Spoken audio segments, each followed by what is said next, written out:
So, good evening, everyone, and welcome back to the Envisâge interview series, in which we meet individuals acting as vector of change in the fight against ageism towards women. My name is Alexandre Gosselin. I am a student, an activist, feminist, and traveler. I use the pronouns he, him, his, and I will be your host for today's interview. Like always, I am with my dear friend and colleague co-hosting today. So, good morning, Kat. Good morning, Alex. I'm Kat, and I'm also a public policy student and an aspiring anti-ageist and aspiring feminist. Good morning. All right, so we have the chance to have with us today Michelle Viña-Baltsas.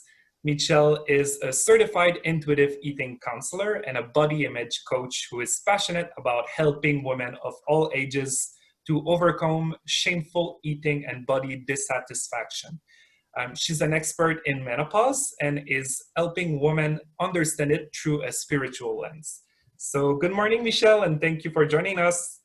Good morning, Alex. Good morning, Kat. Thank you for having me. So, Michelle, now before we start the interview, we would like to say Envisâge, our project, is all about educating ourselves about the complex universe that is ageism towards women. So before anything else, how would you define ageism in your own words? And where do you see ageism in your society? And what is your relationship with ageism towards women? Well, that's a lot of questions.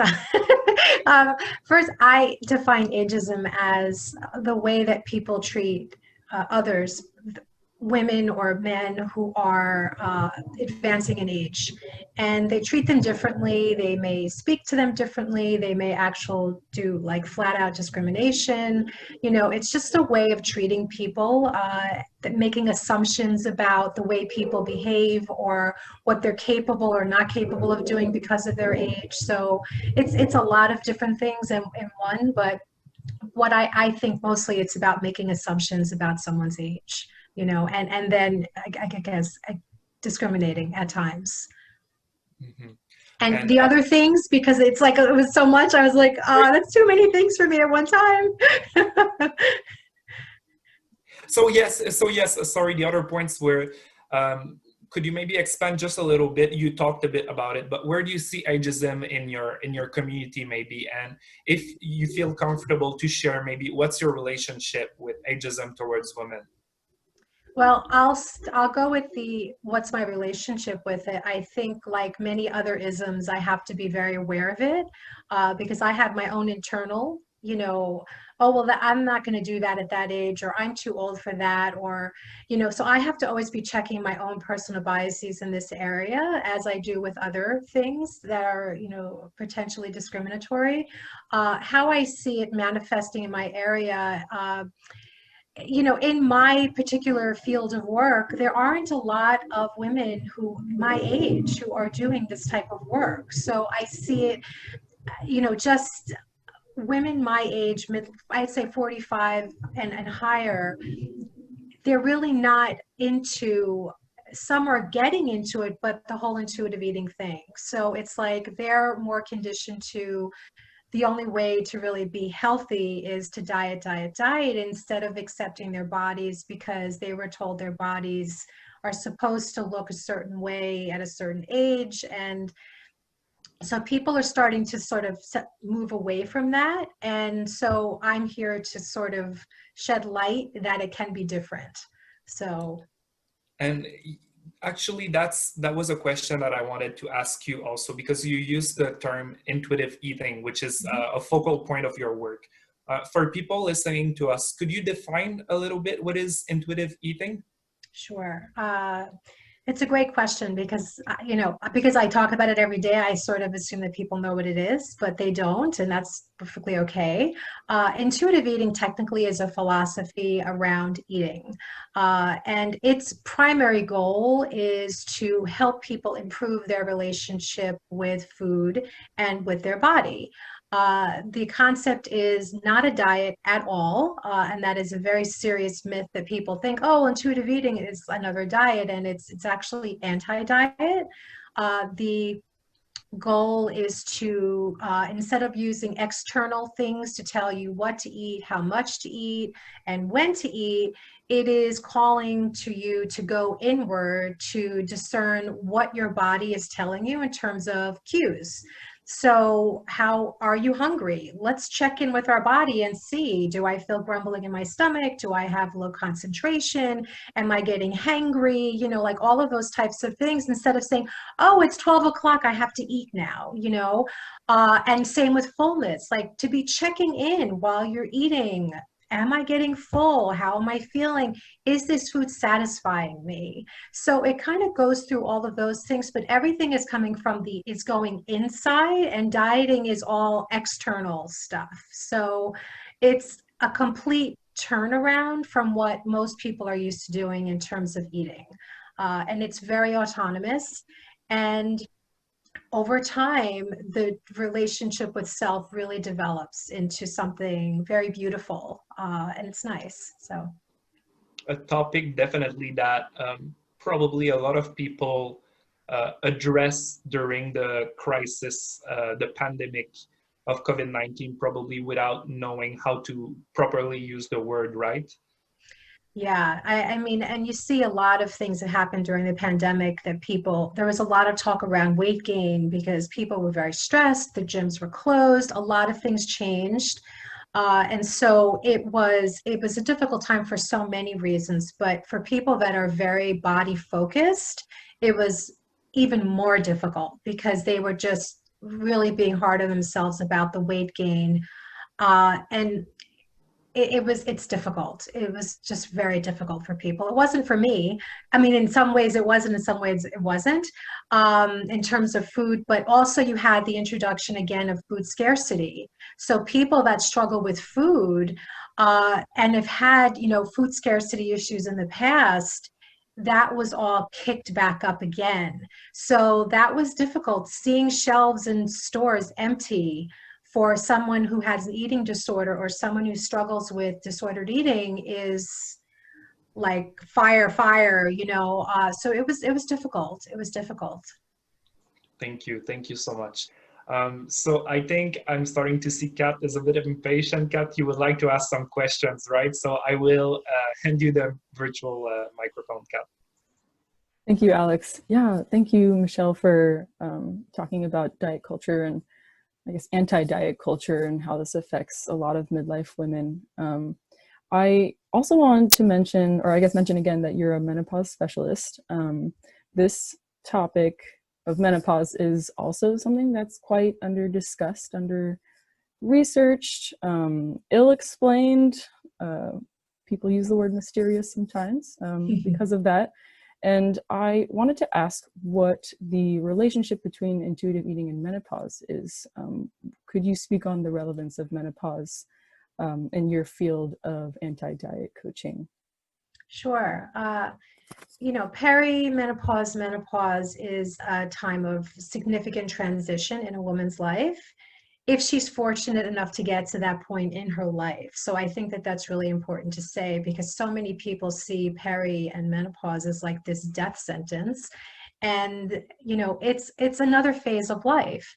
I'm not saying that it's an easy phase of life, because I'm very honest, but it is, nonetheless, it's a phase and it passes, you know. I think women see it as like the end of being a woman, you know, because they don't menstruate anymore and they can't have children anymore. But there is life after that. And how it relates to intuitive eating is that, like I said before, intuitive eating, it really has you go inward and see what your needs are, you know, what your body's biological needs are, emotional needs, spiritual needs for some. And menopause, I believe, asks you to do the same thing if you're willing. You know, it really asks you to be like, okay, you know, you got another half of your life, God willing, you know, and like, let's make it the best and let's make it be what we want it to be, not just what everybody outside is telling us it needs to be. So I feel that this second part of our life can really be more about us and looking at, you know, establishing our values and living in truth to them. Whereas sometimes at the earlier part of our life, for those of us who have chosen to have children, it's all about the kids, you know, for a lot of women. And again, not everybody has children, but for those of us that have, it's very child focused, you know, and no regrets for me at all with that. But now it's my time to kind of see like what I want and what my desires are for the second part of my life. And intuitive eating, I think, is asking us to do the same thing. What does your body need, and how are you going to honor that? Sure. And I think we're just so thankful that you are there to help guide a lot of us, a lot of midlife women through that journey. That transition can be really important. So I guess we're also thankful there's the internet, so we have access to these resources, right? Absolutely, absolutely, 100%. And I think it is being talked about a little bit more. Mm-hmm. It doesn't need to be a hush hush word, because it's not there's no such thing as a bad word. But I mean, it's a normal function that a woman goes through, and we don't need to be like, oh, menopause. It's not a whisper word. It's menopause, period. You know, that's it. Yeah, and I'm hoping that it can open up even more, because it feels like with menstruation, you know, it is opening up more, but let's try to get people talking about perimenopause and menopause more. Yeah. Related to this, you know, we're talking about being more in tune with what our body needs from us, or how we can embrace our changes for what they are, and our body for what it is and not how it should be. One thing I really appreciate that you've advocated for is recognizing growth, because it's something that we aspire to, and maybe we don't realize the small steps that we're making. There's so much focus, or getting bogged down in achieving a certain body type, practicing a certain diet, and really recognizing this growth in healing our relationship between food and body is so important. So could you share with us, you know, the significance of doing this, and some of the ways that you've talked about before of how we can do this in practice? Yeah, that's a great question, because when you switch from a dieting world or a restriction world, you were very focused on numbers and size. And when you go to anti-diet, it is looking at growth in a very different way. So one example is like, how is your mental health? You know, how are your moods? Are you feeling a little bit more stable? Are you able to regulate your moods a little bit better now that you're not restricting and forcing Sorry, Michelle? yourself? Sorry to cut. I think we just lost you for a moment, just in terms of volume. Oh. Can you hear me now? Kat, is it the same for you? I think you're a little bit quieter now. I don't know what happened. Is it better now? It's a little bit. Huh. I can move the mic maybe up a little bit further. Is that better? I think that's better for me. Yeah. Is that better, Alex? Mm-hmm. Yeah. Okay. Yeah, that's weird. It's okay now? Mm-hmm. Okay. Growth and healing. Mm-hmm. Yes. Okay. So switching from like weight and size from a dieting world to an anti-dieting world is very different. So we're looking at growth. We're looking at mental health. How is your mental health? Are you regulating? Are your moods a little bit better? You don't have that restriction. You're engaging in movement that is joyful, as opposed to just doing movement because you want to, you know, maintain your weight or lose weight. I've drawn a blank. I did take some notes here. Oh, noticing patterns less. You know, you still may be noticing patterns, but they're hopefully they're happening less and less, or with less severity. Also, we're practicing boundaries. Like, that's big, because unless you're able to start saying no to others and saying yes to yourself, you're still going to be getting stuck in this, doing same things that you really may not want to be doing. So setting up boundaries with people, with yourself, and just looking for the little shifts, you know, every day. Like, are you not binging every day? Are you not reaching for food all the time when you have, you know, something that's making you sad? And certainly eating for emotional reasons can be a tool, but it's not the only tool to cope with emotions. So have you acquired tools along the way to help you during times that are challenging for you? So those are some of the things that I have my clients really looking out for, and again, are you moving joyfully as opposed to just to be like, oh, I have to do this. It's something you have to do. So are you finding more satisfaction in your eating? And how are you feeling about your body? Do you feel more appreciation for your body instead of like always picking at it? Just being thankful the way that it moves, So those are some subtle ways that you can really start to notice your growth on a daily basis. I love that. I love joyful movement. I just wrote that down for myself. And for our viewers, you can, excuse me, you can check out more of the ways we can recognize growth in ourselves on Michelle's online media, which we will share in link form below or next to wherever this post ends up. But I was also exploring other parts of your website and your blog. And you wrote a piece titled "Why This Anti-Diet Coach is Getting Political to Be a Better Ally," among the many other wonderful pieces that you've written. But this really grabbed my attention.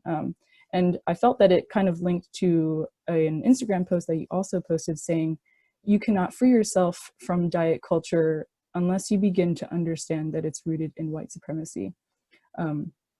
So this could be a sensitive topic for some, and it felt really important that you spoke these words or wrote these words, especially during a time in the US where, we're experiencing a lot of change. And I was wondering if you could tell us a bit about your motivations for getting political and why you think it's important, and also how this pertains to your work as an anti-diet coach.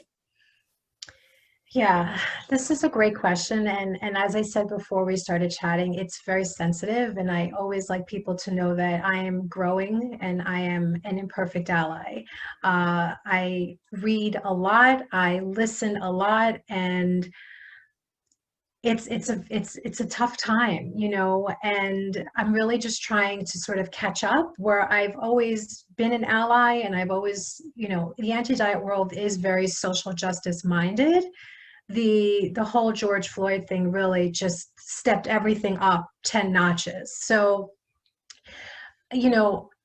white supremacy as it, is connected to diet culture is, we have to really understand that everything that happens here, at least in the States, is rooted in racism and white supremacy. So the medical field is predominantly white, and that really transfers to the way we look at different bodies.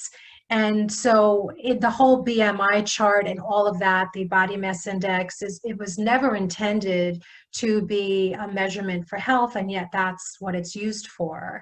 And it's just very flawed. It doesn't take into account muscle and bone. So it's a very flawed system, and yet that's what they're using to measure our health.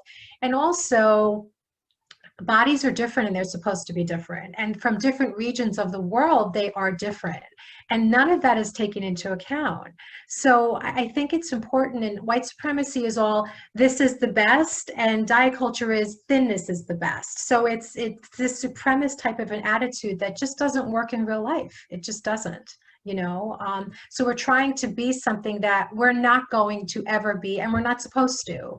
So, that whole idea of this is better than that, it just doesn't work. And that's what diet culture pretty much is all about, and it's the same thing with white supremacy. White is better than black, it's better than brown, it's better than everything, and that's just not real life. I hope that answers your question. Sure, yeah, it definitely does. And I recommend for our viewers and listeners to go check out your blog article, because I felt it was really well written and a perspective I hadn't thought of before. So I appreciate that. Yeah. Well, I think we might be running out of time, but before I finish up my part, I wanted to ask, lastly, if you had any bit of advice or some message that you would like to share with midlife women struggling with their relationship with food and maybe body positivity? Mhm. I would say that there is another way. They don't have to just follow, the other sheep. It's like there is a way that you can actually be satisfied with your body, and that doesn't include having to shrink yourself, to be what society wants you to be. You can be healthy and you can be fit without having to look a certain way or eat certain things. Yes, eat healthfully. That is healthfully in quotations because we're obsessed here with that to a point where people become unhealthy metabolically. So I think it's really just helping women to see that it can be different and just to focus more on self-care and listening more to your body instead of listening to all the gurus that tell you what's good, what's bad. Everyone is different. And when you read those types of things, it's not taking into account the individuality of people. And that's really very important, is what's good for your body and what's going to work for your lifestyle and what do you like, because if you don't like something, you're likely not going to do it consistently.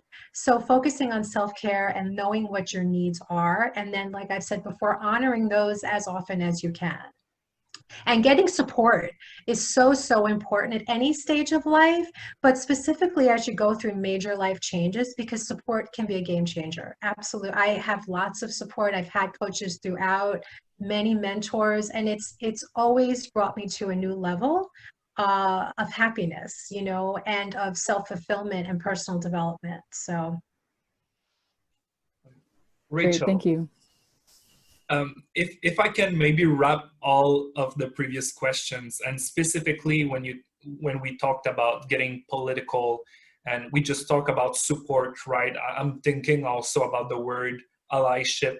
I would like to ask if for people listening at home, could you share with us how do you envisage maybe age inclusion more generally looking like in the future, and what kind of actions, no matter who are the people listening to us right now, what actions can our viewers take to support this such a future?